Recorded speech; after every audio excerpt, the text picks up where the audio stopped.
Madam Chairperson, with your permission, on behalf of Honorable Home Minister Shri Amit Shah ji, I raise to move that the bill further to amend the Government of National Capital Territory of Delhi Act 1991 be taken into consideration.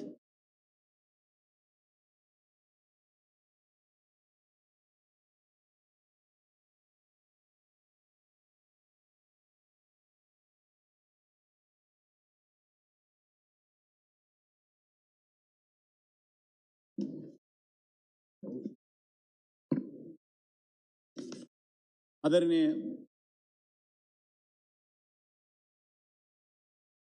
Madam chairperson, इस सदन में government of national capital territory of Delhi amendment bill 2020 का चर्चा करने की अनुमति प्रदान करने के लिए मैं आपका आभार व्यक्त करता हूं। 1991 में इसी संसद में 69 संवैधानिक संशोधन के द्वारा संविधान में 2 नया आर्टिकल्स, एक आर्टिकल 239 ए, दूसरा आर्टिकल 239 ए भी लाए गए हैं। इस संदर्भ में मैं आपसे अनुरोध करना चाहता हूं, संविधान के अनुसार दिल्ली एक यूनियन टेरिटरी विथ लेजिस्लेचर है, with limited powers. Honourable high court ने भी अपने निर्णयों में यह स्पष्ट किया है कि एक यूनियन टेरिटरी है। इस अमेंडमेंट का उद्देश्य सिर्फ उत्पन्न हुई अस्पष्टताओं को हटाने के लिए आज संशोधन संसद के सामने लाना पड़ा। यहाँ सभी प्रस्तावित संशोधन कोर्ट के द्वारा दिए गए निर्णयों के अनुरूप है। इससे दिल्ली लोगों का बड़ा भला होगा। और दूसरा, स्पीकर महोदय, इस संसद में सभी माननीय सदस्यों को अवगत है कि national capital territory of Delhi का प्रशासन 3 मुख्य प्रोविजन से ऊपर आधारित है। संविधान का आर्टिकल 239 ए, दूसरा जीएनसीटी एक्ट 1991 और transaction of business of the GNCTD rules 1993। माननीय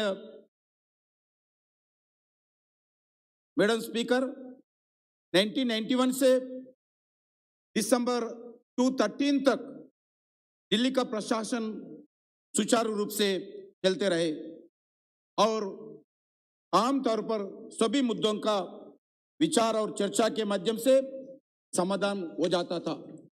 लेकिन 2015 में संविधान के कुछ प्रोविजंस को इंटरप्रिटेशन लेकर कुछ कॉन्फ्लिक्ट्स ऑफ व्यूज खड़े किए गए। संविधान के आर्टिकल 239 और 239 ए पर, जीएनसीटीडी एक्ट 1991 पर, transaction of business of GNCTD rules 1993 पर, तो वाक्य को लेकर ऑनरेबल हाई कोर्ट में कई केसेस फाइल किया गया। ऑनरेबल कोर्ट्स ने भी इस केसेस पर और इनसे जुड़े हुए मुद्दाओं पर समय समय पर अलग अलग अपने फैसला सुनाए गए। ऑनरेबल कोर्ट ने कहा कि भारत के संविधान के संदर्भ में मंत्रिपरिषद को अपने द्वारा लिए गए फैसलों को लेफ्टिनेंट गवर्नर को सूचित करना अनिवार्य है, ताकि संविधान के तहत लेफ्टिनेंट गवर्नर को अपने अधिकारों को सही तरीके से प्रयोग कर सके। मैडम चेयरपर्सन, इन विषयों पर कुछ स्पष्टीकरण की आवश्यकता है, जिसके अभाव में सबसे अधिक नुकसान दिल्ली के हमारे आम नागरिक का हो रहे हैं। इससे दिल्ली का प्रगति पर भी बुरा असर पड़ रहा है, क्योंकि दिल्ली एक यूनियन टेरिटरी है। इसलिए भारत सरकार का और इस संसद का भी यह कर्तव्य बनता है कि अप्रोप्रिएट लेजिस्लेटिव मेजर्स में द्वारा इस कानून पर प्रशासनिक अस्पृश्यताओं को हटाया जाए, टेक्निकल और लीगल एडमिनिस्ट्रेशन एम्बिग्यूटीज को हटाया जाए, या आवश्यकता यदि वह उचित स्पष्टीकरण किए जाए ताकि दिल्ली और दिल्ली वासियों को एक अच्छे प्रशासन का व्यवस्था मिल सके। इन सभी तथ्यों को मद्देनजर रखते हुए इस सदन में जीएनसीटीडी अमेंडमेंट बिल 2021 को लाए हैं। संविधान के आर्टिकल 239A की क्लास 7 भारत की संशोधन की सशक्ति करते है कि वह कानून के द्वारा वह प्रोविजंस बना सके, जिसके आर्टिकल 239A की क्लासेस 1 से लेकर 6 के प्रोविजंस को सप्लीमेंट किया जा सके।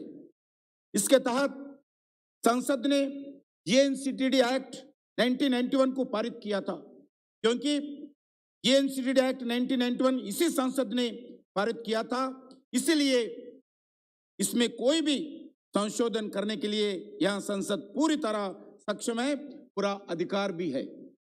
इसके अनुसार मैं इस विधेयक को प्रस्तुत करता हूं कि जिससे माध्यम से दिल्ली प्रशासन से जुड़े हुए कई मुद्दों को स्पष्ट किया जाएगा, और इसके लिए यह विधेयक 4 सेक्शंस में सेक्शन 21, सेक्शन 24 और सेक्शन 33 और सेक्शन 44 से संशोधन प्रस्तावित करता हूं। अध्यक्ष जी, इसी दिल्ली गवर्नमेंट्स और एडमिनिस्ट्रेटिव एफिशिएंसी बढ़ेगा और एग्जीक्यूटिव और लेजिस्लेचर के रिलेशंस बेहतर होगी। ये टेक्निकल बिल है, ये कोई राजनीतिक संबंधित बिल नहीं है। डे टू डे एडमिनिस्ट्रेशन में कुछ टेक्निकल का समस्या एम्बिग्यूटी सी आ रहे हैं, इसको हटाना इस संसद का जिम्मेदारी बनता है का संसद, क्योंकि जो बिल 1991 बनाया ये संसद ही बनाया, और आज कुछ दिनों में कुछ एम्बिग्यूटीज उठाकर जनता के सामने, कोर्ट के सामने अलग अलग केसेस भी जा रहे हैं। इसी दृष्टिकोण से आज संसद के सामने मैं अनुरोध करता हूं जीएनसीटीडी अमेंडमेंट बिल 2021 का विचार किया जाए और इस पे पारित किए जाए। धन्यवाद।